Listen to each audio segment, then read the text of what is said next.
আমাদের এখান থেকে কয়েকশো গজ দূরে আমাদের বাংলাদেশের হৃৎপিণ্ড সচিবালয়ে অগ্নিসংযোগ করা হয়েছে। আমাদের স্বরাষ্ট্র উপদেষ্টা বক্তব্য দিয়েছেন, তিনি বলেছেন যে কমিটি করা হবে, কমিটি বলবে।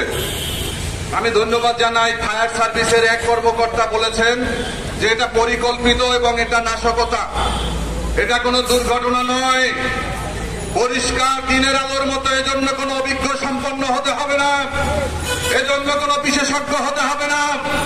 এই সচিবালয়ে অগ্নিসংযোগ করা হয়েছে ভারতের ইশারায়, আওয়ামী প্রোপাগান্ডা হিসাবে এটা করা হয়েছে। এর সাথে যারা জড়িত এখন পর্যন্ত কেন তাদেরকে গ্রেফতার করা হয় নাই, এটাই আমরা জানতে চাই। বন্ধুরা, আমরা তো অনেক আগেই বলেছি যে সচিবালয়ের চেয়ারে চেয়ারে বসে আছে হাসিনার দোসররা। আমরা বলেছি যে উপদেষ্টা পরিষদে রয়েছে দোসররা। আমরা বলেছি বিভিন্ন মন্ত্রণালয়, অধিদপ্তর, পরিদপ্তর, মহাপরিদপ্তর, প্রত্যেকটা চেয়ারে চেয়ারে আওয়ামী দোসররা বসে আছে। আজকে তারা পরিকল্পিতভাবে কাগজপত্র আদালত দাখিল করার কথা বলার সাথে সাথে আপনারা দেখেছেন অগ্নিসংযোগ করে সমস্ত ফাইলপত্রকে পুড়িয়ে দিয়েছে। এই দায় কোনোভাবে উপদেষ্টা পরিষদে আনতে পারে না। কারণ এখন পর্যন্ত কেন আওয়ামী ফ্যাসিবাদের দোসরদেরকে অপসারণ করা হলো না? আজকে কেন তাদেরকে পদোন্নতি দেওয়া হলো? আমরা বারবার নাম বলেছি, আর নাম বলতে চাই না। আমরা তালিকা প্রকাশ করব হাসিনার দোসরদের মধ্যে কারা কারা উপদেষ্টা পরিষদে আছে, কারা সচিবালয়ে সচিব আছে, কারা বিভিন্ন মন্ত্রণালয় আছে, কারা সেনাবাহিনীতে আছে, কারা পুলিশে আছে, কারা বিজেপি আছে, কারা এই বিচারপতি আছে। আপনারা দেখেছেন বিচারপতিদের মধ্যে বলেছিল যে আমরা শপথবদ্ধ রাজনীতিবিদ, আমাদের করণীয় দিনের সমস্ত কার্যক্রমকে বাস্তবায়ন করা। এটা আমি বলে দিলাম।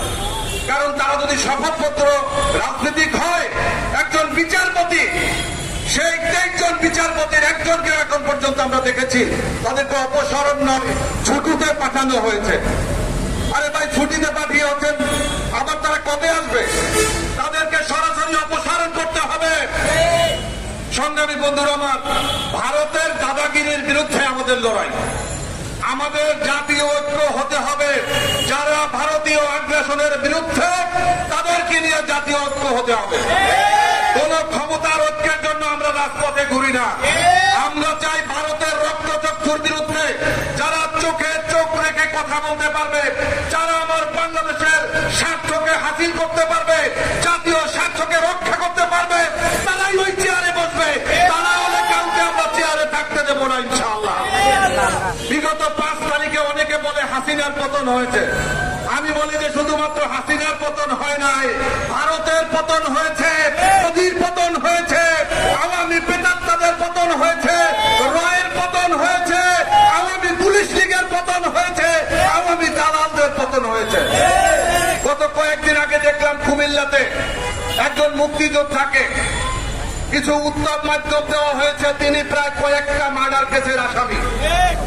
এই বিগত 17 বছরে এলাকার মানুষকে ঘুম হারাম করে দিয়েছিল তিনি, এবং তিনি মুক্তিযোদ্ধা হিসাবে সনদ পেয়েছে কবে জানেন? 2014 সালে। 2014 সালে যারা মুক্তিযোদ্ধার সনদ পেয়েছে তারা কেউ সঠিক মুক্তিযোদ্ধা হতে পারে না। এটাই হচ্ছে বাস্তবতা। আজকে যারা মিডিয়ায় কান্নাকাটি করছেন তারা মূলত আওয়ামী লীগের পক্ষ অবলম্বন করছেন। পরিষ্কার বলতে চাই, একজন মুক্তিযোদ্ধা যদি অন্যায় করে তার অন্যায় শাস্তি পেতে হবে। এত এমন কোথাও লেখা নাই যে একজন মুক্তিযোদ্ধা খুনে অন্যায়ের সাথে জড়িত থাকবে, মানুষের বাড়িঘরে অগ্নিসংযোগ করবে, আর তাকে কিছু বলা হবে না। মুক্তিযোদ্ধার আইনের ঊর্ধ্বে হতে পারে না। সংগ্রামী বন্ধুরা, আমরা মিছিল করব। আমাদের মিছিলের উদ্দেশ্য কি? আমরা ভারতীয় প্রোডাক্ট বর্জন করব। বাংলাদেশের জনগণ ভারতের সবচেয়ে নিকৃষ্ট প্রোডাক্ট বিগত 5 তারিখে বর্জন করেছে। আমরা আজকে প্রায় 5 মাস হয়েছে। আমরা কি পেঁয়াজ খাই না? আমরা আলু খাই না? আমরা চাল খাই না? আমরা হাসপাতালে চিকিৎসা নেই না? তোরা তো বন্ধ করে দিয়েছ মেডিকেল ভিসা, ভারতে যাতায়াতের ভিসা। বাংলাদেশের জনগণ কি সব মরে গেছে নাকি? আজকে বাংলাদেশের কিছু অতি উৎসাহী জনগণ রয়েছে যারা বাজার করার জন্য নিউ মার্কেটে যায় কলকাতা। তাদেরকে বলতে চাই, এই হচ্ছে তোমাদের দেশপ্রেম।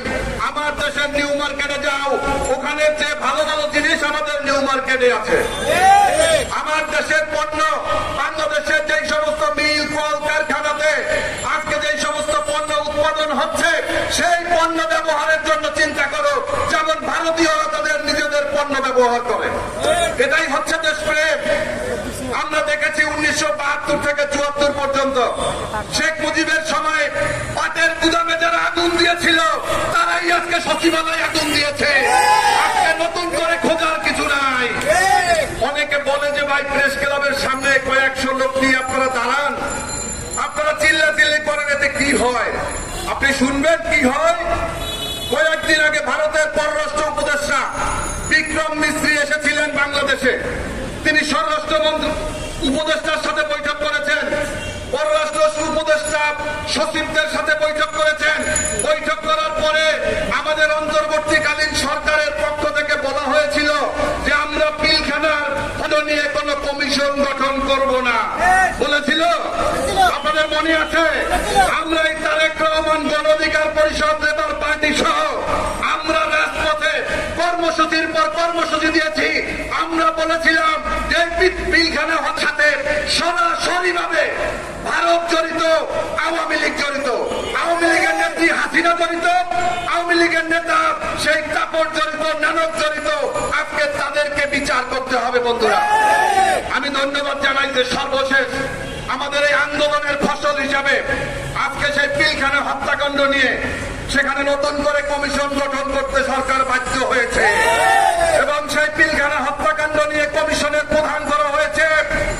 1996 সালে হাসিনা যখন ক্ষমতায় ছিল তখন পদুয়া বড়ই বাড়িতে রাতের আধারে যেই সমস্ত বিএসএফের গুন্ডারা, সন্ত্রাসীরা বাংলাদেশের সীমান্তে ঢুকে বাংলাদেশের সার্বভৌমত্বকে দখল করার জন্য চেষ্টা করেছিল, পায়তারা করেছিল, সেদিন আমার এই বিডিআরের জওয়ানরা এই ফজলুর রহমানের নেতৃত্বে তারা সেদিন প্রতিরোধ করে তুলেছিল। কয়েকশো বিএসএফকে গুলি করে পানির সাথে গাছের সাথে মিশিয়ে দিয়েছিল। বন্ধুরা, আজকে সেই মেজর জেনারেল ফজলুর রহমান সাহেবকে আজকে এই কমিশনের প্রধান করা হয়েছে। আমরা বিশ্বাস করি মিস্টার ফজলুর রহমান, আপনি কোন রক্তচক্ষুতে ভয় পাবেন না, আপনি কোন ভারতের দাদা বাবুদের মুখের দিকে তাকিয়ে কথা বলবেন না।